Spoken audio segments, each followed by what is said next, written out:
Hello అమ్మా. ధరణి, ఎలా ఉన్నావమ్మా? నేను బాగున్నానమ్మా, నువ్వు? నాకేంటే మీ నాన్నుండగా. ఇంతకీ ఏం చేస్తున్నావు? నేనా, ఇంట్లో పని చేస్తున్నా. చెప్పుమా. ఇంట్లో పనొక్కటే చేస్తున్నావా?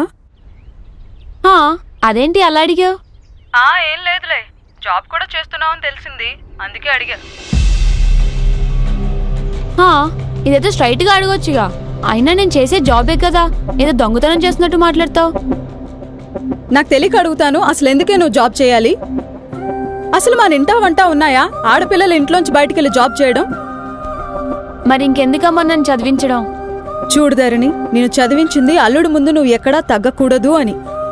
అంతేగాని అల్లుడిని ఇంట్లో కూర్చోబెట్టి నువ్వు బయటికెళ్ళి జాబ్ చేయమని కాదు. అమ్మా, ఆయనకి జాబ్ పోయింది, అందుకే ఈ పరిస్థితి. అయినా అంతేకాని ఆయన ఇంట్లో ఉండడం, నేను బయటకెళ్ళి జాబ్ చేయడం ఇదేమైనా సరదానా? అయినా అమ్మా, ఆయనకి తగిన ఉద్యోగం దొరికేంత వరకు నేను కూడా జాబ్ చేసి ఆయనకి హెల్ప్ చేద్దాం అనుకుంటున్నాను. దీంట్లో తప్పేముందమ్మా? చూడు ధరణి, మేము నిన్న అబ్బాయికి ఇచ్చి పెళ్లి చేయడానికి కారణం ఏంటో తెలుసా? ఆ అబ్బాయికున్న జాబ్ చూసి. అంతేగాని ఇప్పుడు అదే లేనప్పుడు మాకెలా ఉంటుంది? ఇప్పుడు ఏమంటావమ్మా? ఇంటికొచ్చే. అమ్మాయి, ఏం మాట్లాడుతున్నావు? నీకైనా అర్థమవుతుందా? అయినా ఇప్పుడు మాకు ఒక పాప కూడా ఉంది, అలా ఎలా వచ్చేస్తా అమ్మా? ఉద్యోగమే లేనాయన, ఇంకేం ఆయనే? నీ బాధంతా పాపనే కదా. డివోర్స్ తీసుకో, నీకు వేరే పెళ్లి చేస్తా. నీ జీవితాన్ని అర్థం చేసుకునేవాణ్ణి, నీ పాపని యాక్సెప్ట్ చేసేవాణ్ణి తీసుకొచ్చి నీకు పెళ్లి చేస్తా. ఏమంటావు? అమ్మా, పొయ్యి మీద పాలు పొంగుతున్నాయి, నేను మళ్ళీ మాట్లాడతా. బాయ్. ధరణి, హలో.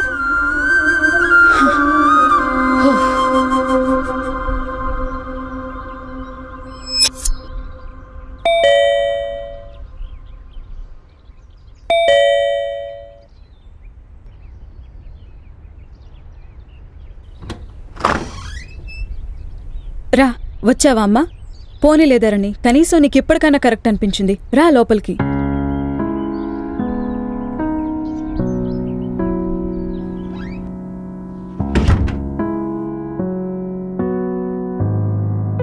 సరే, నువ్వు వెళ్ళి ఫ్రెష్ అయ్యిరా, ఈలోపు నేను టిఫిన్ రెడీ చేస్తాను.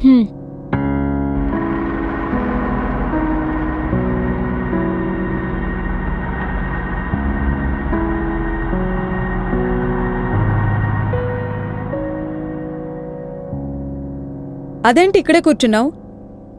ఇంకా